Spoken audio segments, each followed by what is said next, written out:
Dear students अस्सलाम वालेकुम। बच्चे आज हमारा टॉपिक है न्यूक्लियर फिज़िक्स के चैप्टर का 364 पेज पे न्यूक्लियर रिएक्टर का। कल के टॉपिक में हमने न्यूक्लियर फिशन रिएक्शन पढ़ लिया।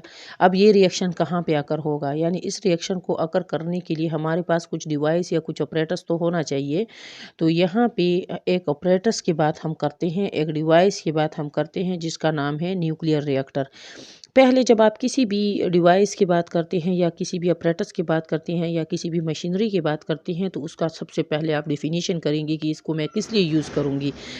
तो न्यूक्लियर डिटेक्टर का डेफिनेशन यही है कि nuclear detector is a device that is design to maintain a self sustaining fission reaction in a control manner. एक ऐसा डिवाइस जो सेल्फ सस्टेनिंग मीन्स कि खुद ब खुद उसमें रिएक्शन अकर हो जाता है और वो एक कंट्रोल मैनर में रिएक्शन अकर करवाता है, ये हमारे पास है न्यूक्लियर रिएक्टर। अब इस रिएक्टर के अंदर जब फिशन प्रोसेस होती है तो बहुत ज़्यादा अमाउंट ऑफ एनर्जी जो है बच्चे रिलीज़ हो जाती हैं और बड़े कंट्रोल कंडीशन में रिलीज़ होती है, यानी कि अनकंट्रोल मैनर में नहीं होते हैं। और यही एनर्जी फिर आगे किस लिए यूज़ होती है, इससे हम इलेक्ट्रिकल पावर यूज़ करते हैं या फिर रेडियो आइसोटोप्स जो हैं वो बनाते होते हैं। अब न्यूक्लियर रिएक्टर जो हैं इसका डेफिनेशन तो हमने समझ लिया। अब इसके कंस्ट्रक्शन की तरफ आ जाते हैं कि इसके कंस्ट्रक्शन में क्या क्या चीज़ें हमारे पास है। तो फर्स्ट वन पार्ट जो इसके कंस्ट्रक्शन में है that is called core of the reactor. Reactor के कोर क्या चीज़ है? कोर ऑफ द रिएक्टर ये पूरा जो हमारे पास ये पूरी जगह है, इसमें हमारे पास क्या होता है कि कोर में आप न्यूक्लियर फ्यूल को यूज़ करती हैं। न्यूक्लियर फ्यूल मीन्स कि वो एलिमेंट जिसका आपने न्यूक्लियर फिशन रिएक्शन अकर करवाना है। तो न्यूक्लियर फिशन रिएक्शन के लिए कोर ऑफ द रिएक्टर में आप यूरेनियम फ्यूल को रॉड्स की शक्ल में यूज़ करती है जिसका लेंथ तकरीबन 1 सेंटीमीटर इन डायमीटर होता है। और ये जो है आम तौर पे हम इस रिएक्टर में ये जो ऑरेंज कलर के आप लोगों को नज़र आ रहा है तो ये यूरेनियम 235 का जो फ्यूल है वो यही है जो कि आप लोगों ने पिछले लेक्चर में पढ़ा है कि हमारे पास नेचुरल यूरेनियम में नॉर्मली U235 जो है वो अबाउट 3% होता है। सही है। फिर आगे कोर ऑफ द रिएक्टर के बाद जो हैं आपके पास रिएक्टर के अंदर क्या चीज़ है, मॉडरेटर होता है। अब मॉडरेटर क्या चीज़ है कि बच्चे जब रिएक्शन हम अकर करवाते हैं तो हम हैवी न्यूक्लियाई यानी कि यूरेनियम के साथ जो हैं 235 के साथ आप न्यूट्रॉन को बम्बार्ड करते हैं, ये हमारा रिएक्टेंट्स होता है, ठीक है। अब जब आप लोग रिएक्शन अकर करवाते हैं तो उसके लिए यूरेनियम के साथ आप जब न्यूट्रॉन को बम्बार्ड करती हैं तो ये न्यूट्रॉन जब इनिशियली आप इसको न्यूक्लियाई से अलग करके रिएक्टर के अंदर फ्यूल के साथ बम्बार्ड करते हैं ना, तो ये बहुत तेज़ होती है, यानी फास्ट, इसकी बहुत ज़्यादा काइनेटिक एनर्जी होती है। सबसे पहले इन न्यूट्रॉन को आपने स्लो डाउन करना होगा। तो स्लो डाउन करने के लिए यानी कि न्यूट्रॉन की एनर्जी कितनी होनी चाहिए, तकरीबन 0.02 इलेक्ट्रॉन वोल्ट एनर्जी होनी चाहिए यूरेनियम 235 के साथ फिशन रिएक्शन अकर करने के लिए। लेकिन जब हम पहले न्यूट्रॉन को लेते हैं तो उसकी एनर्जी तो सेवरल मेगा इलेक्ट्रॉन वोल्ट में होती है। तो इन न्यूट्रॉन को पहले एक और मटेरियल के साथ कोलाइड करते हैं ताकि ये स्लो डाउन हो जाए और अपने कुछ पार्ट ऑफ द एनर्जी जो है वो इम्पार्ट करे उस मटेरियल को और ये स्लो डाउन हो जाए। तो यहाँ पे न्यूट्रॉन को किस चीज़ के साथ, यहाँ पे क्या चीज़ यूज़ होता है बतौर मॉडरेटर। मॉडरेटर इज़ एक्चुअली क्या चीज़ है, मॉडरेटर एक ऐसा हम रिएक्टर के अंदर मटेरियल यूज़ करेंगे कि वो न्यूट्रॉन को स्लो डाउन करे। तो फिशन रिएक्शन में हमेशा जो रिएक्टर के अंदर मॉडरेटर यूज़ होता है तो या ये ग्रेफाइट यूज़ किया जाता है या हैवी वाटर बतौर मॉडरेटर यूज़ किए जाते हैं। तो first of all fast neutron collide करेंगे मॉडरेटर के साथ और उसके बाद जब ये स्लो डाउन हो जाए तो यूरेनियम 235 के साथ ये रिएक्शन अकर करवाएगा। नेक्स्ट चीज़ जो है पार्ट इसका है कंट्रोल रॉड्स। कंट्रोल रॉड्स ये जो आपके पास रिएक्टर के अंदर नज़र आ रहे हैं बच्चे, ये ब्लैक कलर के कंट्रोल रॉड्स है। ये कंट्रोल रॉड क्या काम करते हैं कि मशीनरी के अंदर तो आपने रिएक्शन स्टार्ट कर लिया, लेकिन हो सकता है कि ये रिएक्शन अनकंट्रोल हो जाए और हमारे पास जो हीट है वो इतना ज़्यादा या एनर्जी इतनी ज़्यादा प्रोड्यूस हो जाए कि ये अपरेटस मेल्ट हो जाए।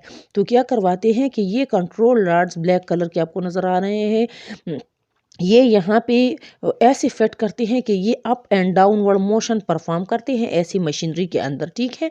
और ये क्या करते हैं कि ये कंट्रोल रॉड जो है ये इस रिएक्शन को कंट्रोल मैनर में रखते हैं, ठीक है। तो यहाँ पे जब रिएक्शन को कंट्रोल मैनर में हम रखेंगे तो उस रिएक्शन को क्रिटिकल रिएक्शन बोला जाएगा, और इस दौरान जो है चेन रिएक्शन भी कंटिन्यू रखा जाएगा और आराम से जो है रिएक्शन जारी रहेगा।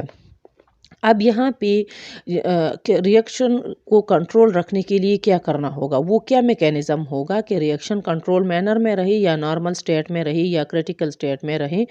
तो कंट्रोल रॉड यहाँ पे up and downward core of the reactor में मूव करेंगे, और यहाँ पे जो है इन कंट्रोल रॉड्स को किस मटेरियल से बनाए गए हैं, या ये बोरान, कैडमियम या हेफनियम मटेरियल से बने हुए होते हैं, जो कि वो क्या करते हैं फास्ट न्यूट्रॉन को ऑब्जर्व करते हैं, वहाँ पे मॉडरेटर से पास होके स्लो डाउन हो जाएंगे, और फिर यहाँ पे रॉड इनको कंट्रोल रखते होते हैं, ऑब्जर्व करते हैं, तो वहाँ पे जो है रिएक्टर में क्रिटिकल स्टेट में हो जाता है, और जो आपका फिशन रिएक्शन है वो कंट्रोल मैनर में रहेगा। फिर कूलेंट और हीट एक्सचेंजर एक पोर्शन इसका है, कूलिंग और हीट एक्सचेंजर। ये देखिए रिएक्टेंट्स वाला जगह यही है। फिर आपके पास जो आउटपुट आ जाते हैं वो ये पोर्शन है जो कि कूलेंट एंड हीट एक्सचेंजर है। यहाँ पे इस सिस्टम का क्या काम है, तो इस सिस्टम का काम ये है कि कूलेंट जो जगह है इसका ये काम है कि ये फ्यूल रॉड जो है ना and moderator and is capable of carrying away heat generated in fission process. ये क्या करेंगे, जब यहाँ पे हीट एनर्जी प्रोड्यूस हो जाती है तो इस पाइप के ज़रिए जो है वो हीट एनर्जी ये हीट एक्सचेंजर जो है वो अपने तरफ कैरी अवे कर रहा होता है। Without heat exchange system the core assembly can melt. अगर आप इससे हीट नहीं निकालेंगी तो ये कोर असम्बली जो है इसके मेल्ट होने का ख़तरा होता है, ठीक है। तो क्या हो जाता है कि ये जो हीट है हॉट वाटर है, अब होता क्या है हीट एक्सचेंज यहाँ पे क्या करते हैं, the heat generated with in the fuel rod is carry away by water that surround the rod. यहाँ पे जो है ये वाटर जो है ना एंट्री करते हैं, सही है। और जब ये वाटर यहाँ पे एंट्री करती हैं तो वो हीट इस वाटर के साथ मिक्सअप हो जाता है, तो क्या हो जाएगा हीट कंट्रोल हो जाएगा। Heat is transfer to water flowing in a second closed system, ठीक है। फिर आपके पास आगे क्या हो जाता है, the heat carried out by coolant can run turbine. अब ये हीट जो है ये कूलेंट जो आपके पास वाटर आपने दे दी है ना, हीट इसको ऑब्जर्व करेगा और इसके ज़रिए फिर टरबाइन चलाए जाते हैं जिससे इलेक्ट्रिसिटी जनरेट हो जाती है, सही है। अब ये जो है नेक्स्ट इसका जो पोर्शन है that is shielding of the reactor. Shielding क्या चीज़ है, शील्डिंग ये है कि अगर आपके पास ये रिएक्टर है तो इस रिएक्टर को एक शील्ड में बंद किया हुआ होता है, क्योंकि जब फिशन रिएक्शन अकर होते हैं तो यहाँ पे हम हैवी न्यूक्लियाई यूज़ करते हैं, जिस तरह यूरेनियम, तो यूरेनियम और फास्ट न्यूट्रॉन से यहाँ पे रेडिएशन निकलने का ख़तरा होता है, जिसकी वजह से फिर क्या हो जाएगा, जिसकी वजह से हमारे पास जो है बाहर निकलने का ख़तरा हो सकता है और वो कोई भी चीज़ डैमेज कर सकता है। तो इस शील्ड को कंक्रीट और स्टील या आयरन से बना हुआ होता है जिसमें ये मशीनरी बंद होती है। फिर बच्चे लास्ट में है कि टाइप्स ऑफ द रिएक्टर क्या होंगे, तो टाइप्स ऑफ द रिएक्टर में 2 टाइप्स है, एक है थर्मल रिएक्टर और दूसरा है फास्ट रिएक्टर। अब थर्मल रिएक्टर और फास्ट रिएक्टर दोनों जो हैं वही फिशन रिएक्शन अकर करवाते हैं, लेकिन थर्मल रिएक्टर में थर्मल न्यूट्रॉन को लिया जाता है यानी स्लो न्यूट्रॉन को लिए जाते हैं, और फ्यूल जो है वो यूरेनियम 235 का होता है, सही है। यानी यूरेनियम 235 जो कि एनरिच्ड यूरेनियम में ये 3% होता है, तो इसको यूज़ किया जाता है। और फास्ट रिएक्टर कौन सा है, जो कि वो फास्ट न्यूट्रॉन ले लेते हैं, यानी उसमें ग्रेफाइट या मॉडरेटर की ज़रूरत नहीं होती है। लेकिन दूसरी तरफ मॉडरेटर तो तब हम यूज़ करते हैं जब हम यूरेनियम 235 को लेते हैं। जब आप यूरेनियम 238 को लेते हैं तो उस वक्त आपके पास जो है फास्ट न्यूट्रॉन आप लेती होती हैं, और उसके लिए जो है फास्ट न्यूट्रॉन का रिएक्टर फिर ऐसे हो जाते हैं कि जब आप 1 फास्ट न्यूट्रॉन को लेती है यूरेनियम 238 न्यूक्लियाई पे, ये 99% नेचुरल यूरेनियम में होती है, अच्छा। तो इससे U239 न्यूक्लियाई आ जाएगी। ये U239 न्यूक्लियाई जो हैं ये तो एक्साइटेड स्टेट में होती हैं, ये बीटा नेगेटिव डीके के साथ डीएक्साइट हो जाती है। फिर अगेन इससे जो एनपी न्यूक्लियाई 239 बन जाती हैं, ये फिर अगेन पीयू 239 में कन्वर्ट होके ये भी एक्साइटेड न्यूक्लियाई होती है। खुद ब खुद रिएक्टर के अंदर जो है ये बीटा डीके के साथ जो है अपने आप को डिसइंटीग्रेट करके एनर्जी रिलीज करवाती है।